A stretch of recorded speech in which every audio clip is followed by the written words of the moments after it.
ପିଲାମାନେ ଆମେ ଆଜି ପଢ଼ିବା ଫକୀରମୋହନ ସେନାପତିଙ୍କ ଦ୍ୱାରା ରଚିତ ଏକ କ୍ଷୁଦ୍ର ଗଳ୍ପ ଯାହାର ନାମ ହେଉଛି ଡାକମନିଷ।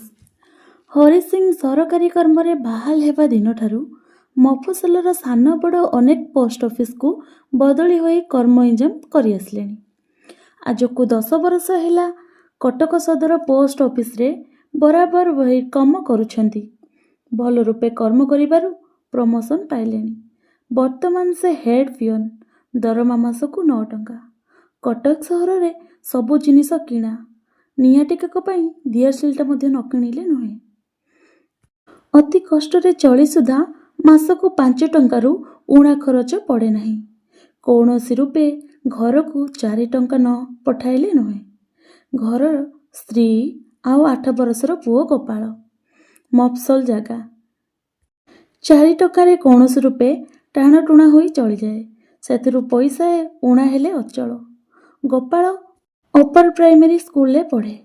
ସ୍କୁଲରେ ଦରମା ମାସକୁ 2 ଅଣା। ସ୍କୁଲ ଦରମା ଛଡ଼ା ଆଜି ବହି ଖଣ୍ଡେ, କାଲି ସ୍ଲେଟ, କାଗଜ ଏସବୁ ଜିନିଷ କିଣିବାକୁ କେବେ କେବେ କିଛି ବେଶୀ ଖରଚ ପଡ଼େ। ଏପରି ଉପରି ଖରଚ ପଡ଼ିଗଲେ ସେ ମାସରେ ଭାରି କଷ୍ଟ। ଦିନେ ଦିନେ ବୁଢ଼ାକୁ ଉପାସ ରହିଯିବାକୁ ପଡ଼େ।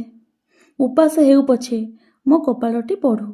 ଦିନେ ପୋଷ୍ଟମାଷ୍ଟର ସର୍ଭିସ ବୁକ୍ ଦେଖି କହିଲେ, ହରି ସିଂ, ତୁମର 5 ବର୍ଷ ବୟସ ହୋଇଗଲା। ପେନସନ ନେବାକୁ ହେବ, ଆଉ ଚାକିରି କରି ପାରିବ ନାହିଁ। ସିଂଙ୍କ ମୁଣ୍ଡରେ ତ ବଜ୍ର ଭାଙ୍ଗି ପଡ଼ିଲା। କ'ଣ କରିବେ ସେ? ସଂସାର ଯାହା ହେଉ, ଗୋପାଳର ଯେ ପଢ଼ା ବନ୍ଦ। ଗୋପାଳ ଜନ୍ମଦିନଠାରୁ ସିଂହେ ମନ ମଧ୍ୟରେ ଭାରି ଗୋଟାଏ ଉଚ୍ଚ ଆଶା ପୋଷିଛନ୍ତି। ଗୋପାଳ ମଫସଲ ପୋଷ୍ଟ ଅଫିସରେ ପୋଷ୍ଟମାଷ୍ଟର ହେବ। ଅତି ନିକୁଛରେ ଭିଲେଜ ପୋଷ୍ଟମାଷ୍ଟର ହେବ। ମାତ୍ର ଟିକିଏ ଇଂରାଜୀ ନ ଜାଣିଲେ ତେଡ଼େ ବଡ଼ ଚାକିରିଟା ମିଳିବା ମୁସ୍କିଲ। ମଫସଲରେ ସୁବିଧା ନାହିଁ। କଟକ ଆଣି ଇଂରାଜୀ ପଢ଼ାଇବାକୁ ହେବ। ଚାକିରି କଲେ ତେଡ଼େ ବଡ଼ ଆଶାରୁ ଏକାବେଳକେ ନିରାଶ। ସବୁବେଳେ ସେହି କଥା ଭାବି ଭାବି ଦେହଟା ଗଳାକାଠ ପଡ଼ିଗଲାଣି। ଦିନେ ଦିନେ ରାତିରେ ନିଦ ହୁଏ ନାହିଁ। ଭାବି ଭାବି ରାତି ପାହିଯାଏ।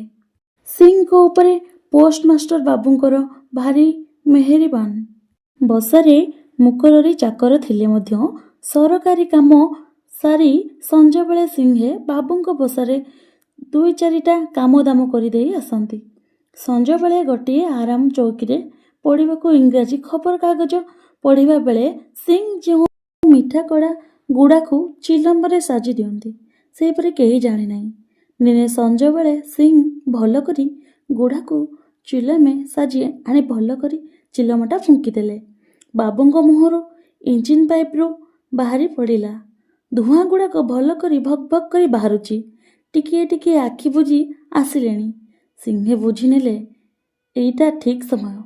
ସିଂହେ ବାବୁଙ୍କ ଗୋଡ଼ ତଳେ ଦଣ୍ଡବତ ହୋଇ ହାତ ଯୋଡ଼ି ଖୁବ୍ ଭକ୍ତିରେ, ଖୁବ୍ ବିନମୟରେ, ଖୁବ୍ ଧୀରେ, ଖୁବ୍ ମିଠା କଥାରେ ଆପଣାର ଦୁଃଖ ହାଲ ଚୁମ୍ବକ ସମସ୍ତ କଥା ଜଣାଇଲେ।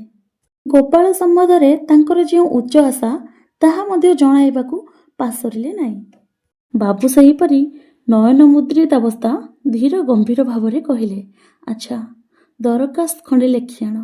ବାବୁଙ୍କର ସାହସ ଥିଲା, କାରଣ ପୋଷ୍ଟ ଅଫିସରେ ପୋଷ୍ଟେଲ ଇନ୍ସପେକ୍ଟର ବା ସୁପରିଟେଣ୍ଡେଣ୍ଟ ବାବୁମାନେ ଆସିଗଲେ ପୋଷ୍ଟମାଷ୍ଟର ବାବୁଙ୍କ ବସାରେ ରୁହନ୍ତି। ଉପର ହାକିମମାନଙ୍କର ମନୋସୃଷ୍ଟି ପାଇଁ ଖାଦ୍ୟପେୟ ବିଷୟରେ ଯେପରି ଆୟୋଜନ ହେବା ଉଚିତ, ସେଥିରୁ ତ୍ରୁଟି ହୁଏ ନାହିଁ। ସେ ରାତ୍ରରେ ପୋଷ୍ଟମାଷ୍ଟର ବାବୁ ହରି ସିଂ କରି 10 ଥର ପାଟି କରୁଥିବାର ଶୁଣାଯାଏ। ହରି ସିଂ ପୁରୁଣା ଲୋକ। 13 ହାକିମ ହୁକୁମା ଅମଳ କଲେଣି।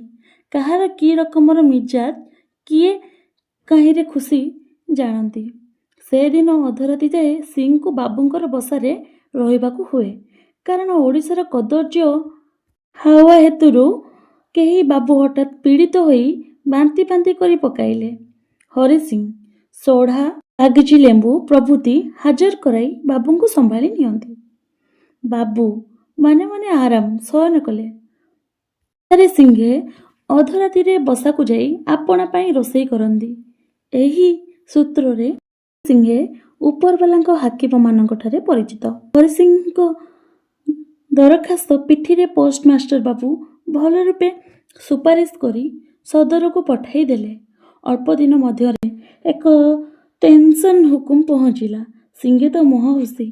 ଏହି ଖୁସି ଖବରଟା ଗାଁକୁ ଲେଖି ପଠାଇଲେ।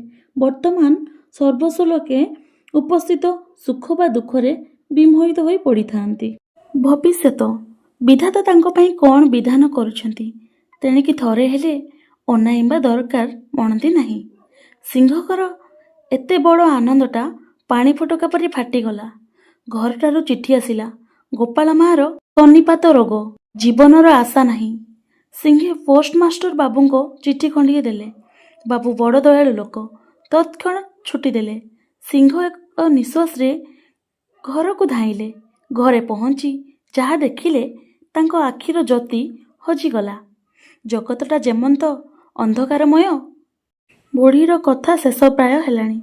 ସ୍ୱାମୀକୁ କ୍ଷୀଣ ଦୃଷ୍ଟିରେ ଭଲ କରି ଅନାଇଲେ। ଦୁଇ ହାତ ଅଳ୍ପ ଉଠାଇ ଦଣ୍ଡବତ କଲେ। ସ୍ୱାମୀଙ୍କ ଗୋଡ଼ ଧୂଳି ନେବାକୁ ଠାରିଲେ।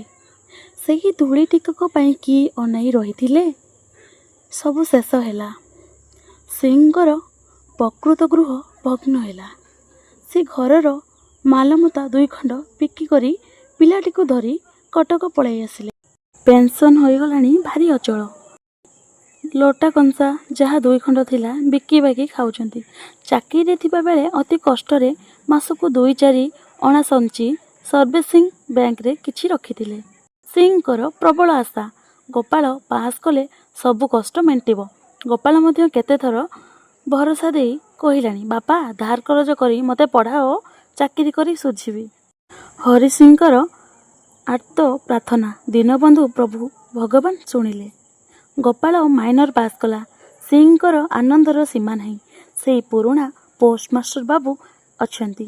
ସିଂହ ତାଙ୍କୁ ଧରି ବହୁତ ନିବେଦନ କଲେ। ଉପର ହାକିମମାନଙ୍କର ମଧ୍ୟ କିଛି ଅନୁଗ୍ରହ ଥିଲା। ଗୋପାଳ ଏକାବେଳେକେ ମଫସଲ ଭଦ୍ରାମପୁର ପୋଷ୍ଟ ଅଫିସରେ ସବ୍ ପୋଷ୍ଟମାଷ୍ଟର ନିଯୁକ୍ତି ହେଲେ। ବେତନ ମାସକୁ 20 ଟଙ୍କା। ବର୍ତ୍ତମାନ ସଦର ପୋଷ୍ଟ ଅଫିସରେ 4 ମାସ କାମ ଶିଖି ମଫସଲ ଯିବେ। ହରିସିଂଙ୍କର ଆନନ୍ଦର ସୀମା ନାହିଁ। ଅନବରତ ପ୍ରଭୁଙ୍କୁ ଅନାଇ ମୁଣ୍ଡିଆ ମାରି ମାରି ଜଣାଉଛନ୍ତି, ଧନ୍ୟ ପ୍ରଭୁ, ତୁମର କରୁଣା ଦୁଃଖୀର ଗୁହାରି ଶୁଣିଲ। ଚାକିରି ଖବର ଆସିବା ଦିନ ରାତିରେ ବୁଢ଼ା ସେ ନିରୋଳାରେ ବସି ତେର କାନ୍ଦିଲେ। ହାୟ, ଆଜି ବୁଢ଼ୀ ଥିଲେ କେତେ ଆନନ୍ଦଟାଏ ହୁଅନ୍ତେ।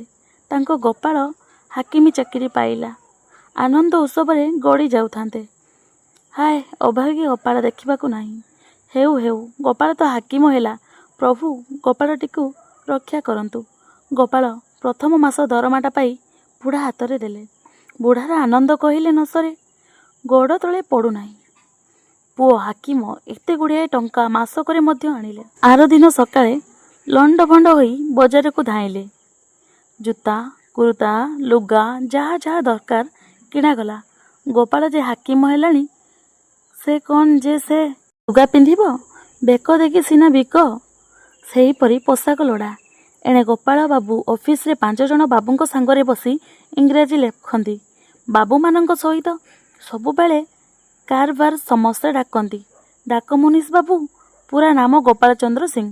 ଏଣେ ବସାରେ ଆସି ଦେଖନ୍ତି କ'ଣ ନା ବୁଢ଼ାଟା ଧୂଳିଆ ଲୁଗା ଖଣ୍ଡେ ପିନ୍ଧି କାମରେ ଲାଗିଛି। ଗୋପାଳ କିମିତି ଭଲ କରି 10ଟା ଖାଇବ। ଗୋପାଳ ଗାଧେଇ ଗଲା। ଉଦା ଲଗା ଶୁଖି ନାହିଁ। ପିଲାଟା କାମ କରି ଧନ୍ଦି ଗଲାଣି। ଏହି ସମସ୍ତ ଦିନ ରାତି ଚିନ୍ତା। ଆଗେ ବୁଢ଼ା ସିଂ ବେଳେ ବେଳେ ହରିନାମ କରୁଥିଲେ, କିଛି କିଛି ଧର୍ମକର୍ମ କରୁଥିଲେ। ଏବେ ଗୋପାଳ ବାବୁଙ୍କ ପାଇଁ ସବୁ ଭୁଲିଗଲେଣି। ବୋଧ କରୁ ହରି ଏ ସବୁ ଦେଖି ବୁଢ଼ା ଉପରେ ଖପା ହୋଇଗଲେଣି। ଧମକାଇ କହିଲେ, ଆରେ ନିର୍ବୋଧ, ଏ କ'ଣ ରେ, ଆଚ୍ଛା ବୁଝିବୁ। ଏଣିକି ଗୋପାଳ ବାବୁଙ୍କର ଭାବ କିଛି କିଛି ବଦଳି ଗଲାଣି। ଏବେ ବାପାକୁ ଦେଖିଲେ ମିଛଟାରେ ହେଲେ ରୋଗ ରୋଗ ସିଂ ହୁଅନ୍ତି। ତା ମୂର୍ଖ, ଇଂରାଜୀ ଜାଣିନାହିଁ, ମୂଲିଆ ମଳିଆ ଲୁଗା ପିନ୍ଧିଛି। ଏଟାକୁ ବାପ ବୋଲି ଡାକିବି? ଲୋକେ କ'ଣ କହିବେ? ସେହିଦିନ ଶିକ୍ଷିତା କେତେଜଣ ସ୍ତ୍ରୀ ଲୋକ ସେମିଜ ପିନ୍ଧି ପୋଷାକ ପିନ୍ଧି ଠିଆ ହୋଇଥାନ୍ତି। ବୁଢ଼ାଟା ଦେହରେ କୁରୁତା ନାହିଁ। ସେମାନଙ୍କ ଆଗ ଦେଇ ଚାଲିଗଲା। କି ଲଜ୍ଜା, କି ଲଜ୍ଜା! ଏଟାକୁ ବସାରୁ ନ ତଡ଼ିଲେ ଆଉ ଇଜ୍ଜତ ରହିବ ନାହିଁ। ଦିନେ ଡାକମୁନିସ୍ ବାବୁ ବାପାକୁ କହିଦେଲେ, ଦେଖ ତୁମେ ମୋର କିଛି ଉପକାର କରିନାହ। ଇଚ୍ଛା ହେଲେ ବସାରେ ରହ, ନହେଲେ ଚାଲିଯାଅ। ଆଉ ଦେଖ, ବାବୁମାନେ ଆମ ଦୁଆରକୁ ଆସିଲେ ତୁମେ ଘରୁ ବାହାରିବ ନାହିଁ। ଗୋପାଳ କଥା ଶୁଣି ବୁଢ଼ାର କାନ ମୁଣ୍ଡ ଭାଁ ଭାଁ କଲା। ଗୁମ୍ ହୋଇ ବସି ପଡ଼ିଲା। କାହାକୁ କହିବ ପୁଅ କଥା? ଅଜାଗା ଘା ଦେଖି ହୁଏ ନାହିଁ, ଦେଖାଇ ହୁଏ ନାହିଁ। ଯାହାକୁ ମନର କଥା କୁହନ୍ତା ସେ ଯାଇଛି। ବୁଢ଼ୀ କଥା ମନରେ ପଡ଼ିଲା। ତେର କାନ୍ଦିଲା। ଚାରିଆଡ଼କୁ ଅନାଇଲା। କେହି ଭରସା ନାହିଁ। ବୁଢ଼ା ଦୁଃଖ ବେଳେ ବୁଢ଼ୀ କଥା ମନରେ କରେ, ସୁଖ ବେଳେ ମନରେ କରେ। ମୁହଁ ପୋଛିଲା ଆଉ କାନ୍ଦିଲା ନାହିଁ। ଗୋପାଳର କାଳେ ଅମଙ୍ଗଳ ହେବ। ଗୋପାଳ ବାବୁ କାଲି ସକାଳେ ମଫସଲର କାମ ଜାଗାକୁ ଯିବେ। ବୁଢ଼ାକୁ ଜଣାଇ ନାହାନ୍ତି। ସକାଳୁ ଉଠିଲେ ଅବଜ୍ଞ ଭାବରେ କହିଲେ, ଏ ବାବା, ମୁଁ ମଫସଲ ବାହାରିଲିଣି। ଏହି ଜିନିଷପତ୍ର ସବୁ ଘେନି ଆସ। କେତେ ବା ଜିନିଷ, ବୁଝି ଖବରଦାର ମୂଲିଆ କରିବ ନାହିଁ। ତୁମେ ଜାଣ, ମୁଁ ପଇସା ଦେବି ନାହିଁ। ବାବୁ ପୋଷାକ ପିନ୍ଧି କାଖରେ ଛତା ଦେଖି ବାଡ଼ି ଘୁରାଇ ଘୁରାଇ ଚାଲିଗଲେ। ବୁଢ଼ା କ'ଣ କରିବ? ସବୁ ଜିନିଷ ରୁଣ୍ଡାଇ ପୁଣ୍ଡାଇ ଗୋଟିଏ ଗଣ୍ଠିରେ ବାନ୍ଧି ମୁଣ୍ଡାଇଲା। ଚାଲି ପାରୁନାହିଁ। ଦେହରେ ବଳ ନାହିଁ। ଆଖିରୁ ବେଳେ ବେଳେ ପାଣି ବୋହି ପଡ଼ୁଛି। 10 ଜାଗା ବସି ଉଠି ସଞ୍ଜ ସାରିକି ମନ୍ତ୍ରାପୁରରେ ପହଞ୍ଚିଲେ। ଡେରି ହେବାରୁ ବାବୁ ଫଜିତ୍ଟାଏ କଲେ। ବୁଢ଼ା ଗୁମ୍ ହୋଇ ବସି ଥକା ମେଣ୍ଟାଉଥାଏ। ବାବୁ ସକାଳ ସଞ୍ଜ ଅଫିସକୁ ଯାଆନ୍ତି। ବୁଢ଼ାଟା ମୁହଁ ବୁଜି ବସାରେ କାମ ପାଇଟି କରି ଲାଗିଥାଏ। ବାପ ପୁଅ 2 ଜଣ ଏକ ଜାଗାରେ ବସି ଦୁଇଟା ସୁଖ ଦୁଃଖ କଥା ହେଉଛନ୍ତି। ଏକଥା କେହି ଦେଖି ନାହାନ୍ତି। ଡାକ ମୁନିସ୍ ହେଲେ ମଫସଲର ଗୋଟାଏ ହାକିମ। କେତେ ଲୋକ ଆସି ଦଣ୍ଡବତ କରି ଯାଉଛନ୍ତି। ମୂର୍ଖ ବୁଢ଼ାଟା କ'ଣ ଜାଣେ ଯେ ତା ସାଙ୍ଗରେ କଥା କହିବେ? ବୁଢ଼ା ଦେହରେ ମଫସଲର ପାଣି ଚିଳିଲା ନାହିଁ। ଜ୍ୱର ହେଲେ ଖୁଁ ଖୁଁ କରି କାଶେ। ସେ କାଶଟା ରାତିକି ବେଶୀ ହୁଏ। ବାବୁଙ୍କ ଶୋଇବାର ହରକତ ହେଲା। ପିଅନକୁ ହୁକୁମ ଦେଲେ, ବୁଢ଼ାଟାକୁ ଖିଆବାଡ଼ରେ ଫୋପାଡ଼ି ଦେଇ ଆସ। ସିଏ ପିଅନଟା ମୂର୍ଖ, ଇଂରାଜୀ ପଢ଼ି ନାହିଁ। ତାର ଗୋଟିଏ ଦେଶୀ ହୃଦୟ ଅଛି। ବିଚାର କଲା, ଏ କ'ଣ ବୁଢ଼ା ରୋଗୀଟିକୁ କିଆବାଡ଼ରେ ଶୁଆଇ ଦେବି? ଦିନେ ବୁଢ଼ାର ଭାରି ଜ୍ୱର। 3 ଦିନ ଖାଇ ଅଧରାତି ଅନ୍ଧାର। ଥଣ୍ଡା ପାଇ ବୁଢ଼ାର କାଶ ବଳି ପଡ଼ିଲା। ବାବୁ ତ ଭାରି କପା। ବୁଢ଼ା ଛାତିରେ 2ଟା ଇଂରାଜୀ ଘୁଷି ମାରିଲେ। ବିଛଣା ପତ୍ର ବାହାରକୁ ଫୋପାଡ଼ି ଦେଲେ। ବୁଢ଼ା ଗାଁକୁ ପଳାଇଲା। ପାଖରେ ଥିବା ଖୁବ୍ ଭଲ ଲୋକଙ୍କଠାରୁ ଶୁଣାଯାଇଛି, ଗୋପାଳ ବାବୁଙ୍କ ମନ ସେଇ ଦିନଠାରୁ ବଡ଼ ଖୁସି। ଆଉ ଏଣେ ବୁଢ଼ା ଗାଁକୁ ଆସି ତାର ଯେଉଁ 2 ମାଣିକ ଜମି ଥିଲା ଭାଗରେ ଲଗେଇ ଦେଲେ। ଘରେ ବସି ଧାନ ପାଏ। ପେନ୍ସନ୍ ଟଙ୍କାରେ ଲୁଗାପଟା, ଲୁଣ ତେଲ ଖର୍ଚ୍ଚ କରେ। କାଶ ହେଲେ ଦିନଠୁ ବୁଢ଼ା ଟିକିଏ ଅଫିମ ଧରିଛି। ସବୁ ଖର୍ଚ୍ଚ ଚଳେ। ଘରଠାରେ ପିଣ୍ଡାରେ ବସି ହରିନାମ କଛେ। ଉଛୁଣି ବାପ ପୁଅ ଦୁହେଁ ଖୁସି। ପରର ଖୁସି ଦେଖି ପାଠକ ମହାଶୟ ଖୁସି ହୁଅନ୍ତି। ଏହିପରି ଭାବରେ ବାପ ପୁଅଙ୍କର ଜୀବନ ବିତାଉଥିଲା। ବାପ ପୁଅ ପାଇଁ କେତେ ଯେ ପରିଶ୍ରମ କରିନଥିଲା, କିନ୍ତୁ ସେ କ'ଣ ଜାଣିଥିଲା ପୁଅ ତାର ପରିଣାମ ଏଇଆ ଦେବ ବୋଲି?